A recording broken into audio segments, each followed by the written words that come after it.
This just got in a brand new Phoenix II, a 200 ISO color film that is a brand new emulsion following the original Phoenix I film. Welcome to one of the handful of videos that I'm sure you'll watch today on this said film stock, and yeah, thank you for tuning in. Harman reached out and asked if I would shoot the film and give my opinions on it. No gimmicks, no funny business, and yeah, I happily agreed. For what it's worth, I liked but didn't love the first batch of Phoenix, especially on 35, but I was thoroughly impressed with how it looked on 120, so I'm curious to see how this will look as we're getting both 35mm and 120 formats right off the bat, which is awesome. So before I show me shooting it, let's talk about the differences between the first batch and this new batch of Phoenix. According to Harman in the datasheet that came with the film, compared to the original Phoenix film, Phoenix 2 has a more normal contrast, color balance, and finer grain. It also has a wider exposure latitude and is more flexible and less radical than original Phoenix, yet still offers a different look and feel to mainstream color films, and should still be considered a creative experimental film. The film can exhibit halation in high contrast lighting, and lack of an orange mask means the color rendition can be unusual compared to an established color film. Negatives will also have a purplish appearance when processed in standard C41 chemicals, and this is normal. I did find it interesting that they're calling this film and Phoenix 1 an experimental film, as I think the films definitely lean into this more unique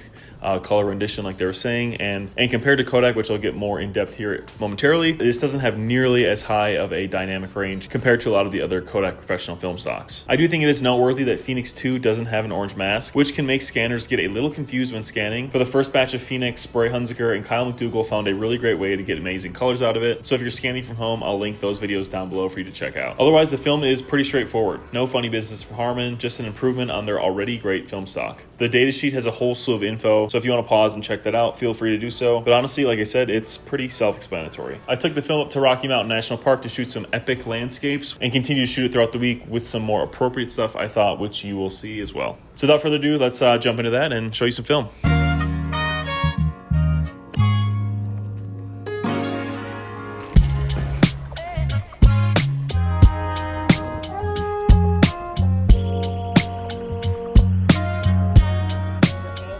So I found this beautiful spot, but the lens wasn't wide enough on my contacts, and to be honest, this location was tough for this film, as you'll see. The mountains can end up being extremely contrasty while the alpenglow is powerfully bright, making not super dynamic films difficult to get accurate looking landscape shots. Hence why Kodak's professional lineup is so popular. Ektar, for example, has around 9 to 12 stops of dynamic range, while it's said that Phoenix 1 only has around 5, so yeah, in hindsight, this little jaunt is going to be asking a lot of Phoenix 2, but there are some bangers in here nonetheless. Some of the photos of Phoenix 2 towards the end of the video are incredible, so make sure you stay tuned through the full thing.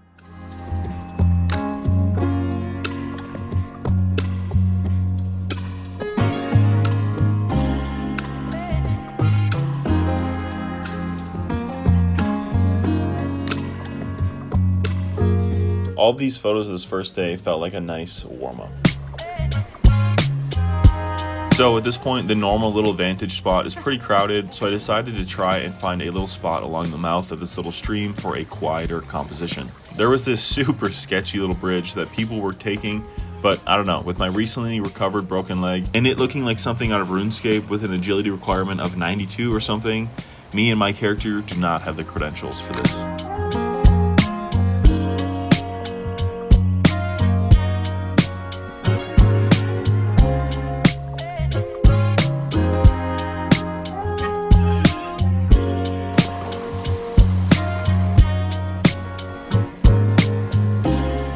From here, it was getting dark quickly, so in the pursuit of chasing light, I hurried down the mountain to finish the day. On the way, I found this nice scene which shows how much it struggles with dynamic range, in my opinion. I metered and shot for probably 2 stops above the shadows, but because the scene is so contrasty, and Phoenix doesn't have a ton of dynamic range, it definitely struggled in these situations. Now, I actually ended up bumming around Estes Park, the little city next to the trailhead, and then came back up later that night to rip a sunrise hike for you guys.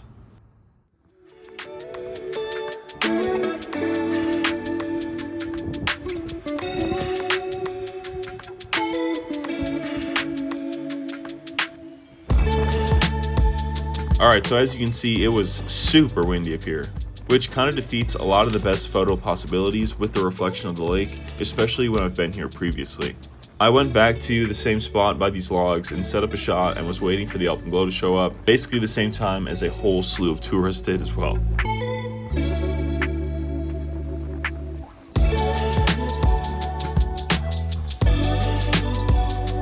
Beautiful, yes, but the bounce light off the lake making the scene much brighter is what I needed. Just like this clip from last summer, a vast, such as landscape photography.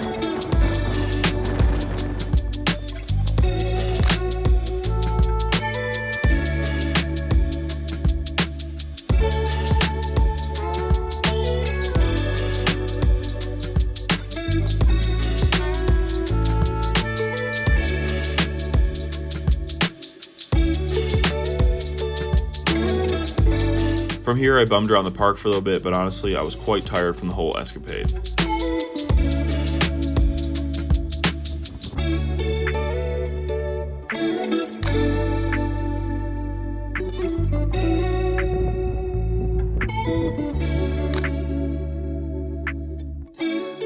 At this point, I was pooped and just wanted to make my way back down from the mountains, grab a coffee, bum around some thrifts and antiques, and take a nap. A week or so later, I went camping with one of my friends and we shot some much needed portraits.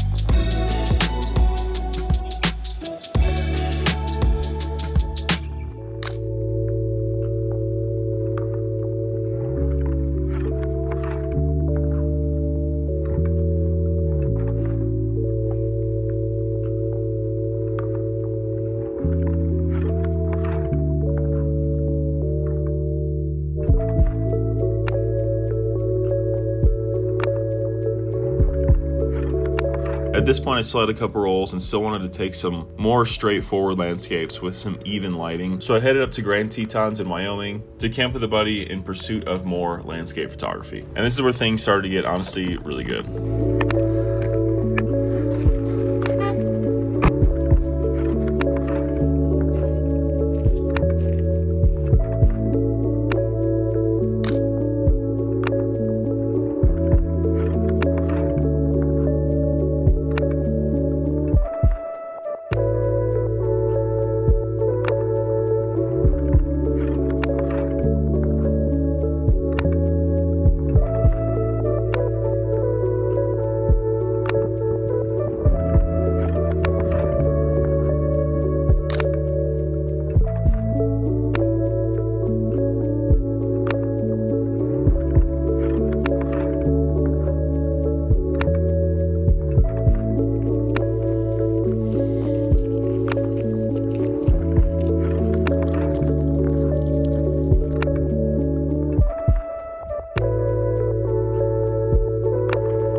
All right, so Mormon Row is one of my favorite places in Grand Teton. Super easy to get to. Normally not a ton of people. I mean, it's 4th of July weekend and there wasn't a ton. And sunset shots are kind of tough in the park, and I think that is one of the better places to do it. So yeah, not a bad place to let it rip. One thing to keep in mind is that obviously most of the shots are backlit and it's quite dynamic lighting.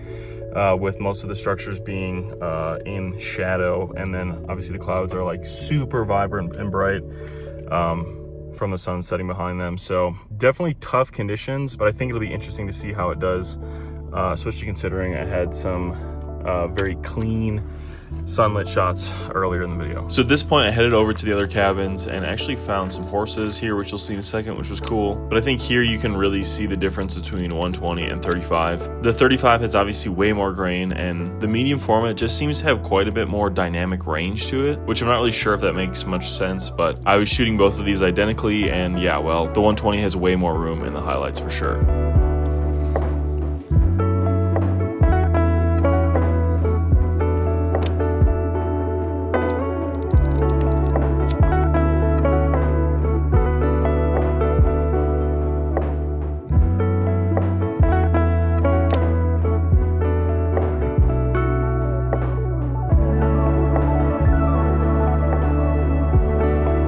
For this scene, I thought it was kind of funny. Everyone was taking photos of the cabin, which is a really tough scene to photograph. Meanwhile, the light on the horses in this little scene was quite nice. The value of just turning around sometimes.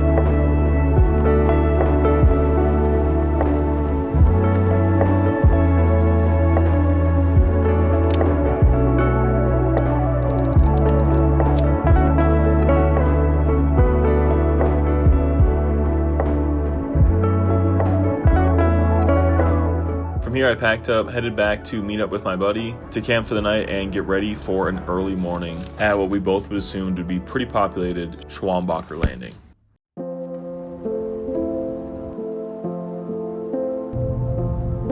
As we predicted it was, but that didn't stop us from getting our shots, and they were some quite good ones.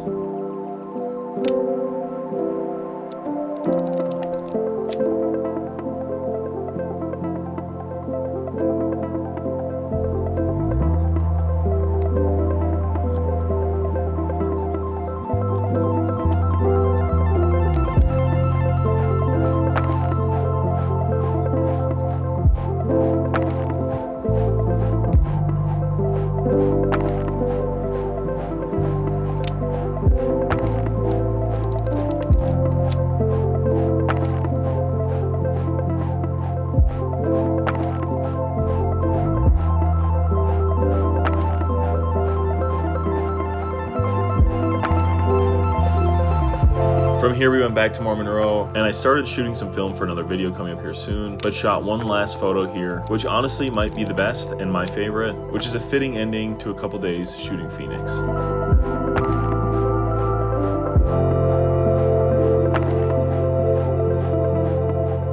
Alright, so now that I'm back home and we got all the film back, what do I think of this new Phoenix II? Well, all in all, I really enjoy it. To me, I think I would gravitate more towards 120, as 35, especially depending on the scene or lighting, can look quite grainy, and to be honest, I tend to shoot medium format anyways, so that works for me. I think I got a handful of shots that look really good, but I also think there are a handful that, now knowing how the film acts in super dynamic scenes or backlit scenes, that I would now change either how I'm shooting or just know that those super difficult shots are going to be tough on something like Phoenix 2. I'm really excited to see some of the other videos and what other people have shot with it, some of the exposure tests, etc. Only getting like 4 or 5 rolls, it's tough to know the best way to showcase this film to you guys, but thankfully I think there's a whole slew of videos from a variety of different creators that can truly showcase how the film does in different settings. What I'm most curious about is if anyone's found a good way to home scan this, which I want to take a big moment to shout out Midwest Film Co., as they handled and processed all this film in an especially timely manner, getting the film back super quickly from the 4th, which I know is an already busy time for film labs. So definitely check them out if you're looking for a film lab, especially if you like good neutral raw scans that you can then edit yourself. But otherwise, I think that'll pretty much wrap it up. I'm gonna put a cap to this already pretty long video, knowing there's other videos out there that will also explain this film. Let me know down in the comments what you guys think and if you're excited to shoot some of this. And as always, make sure you like and subscribe for more content coming soon and to stay up to date with the film news. Otherwise, until the next one, guys, thank you so much. Stay safe, stay shooting. Adios.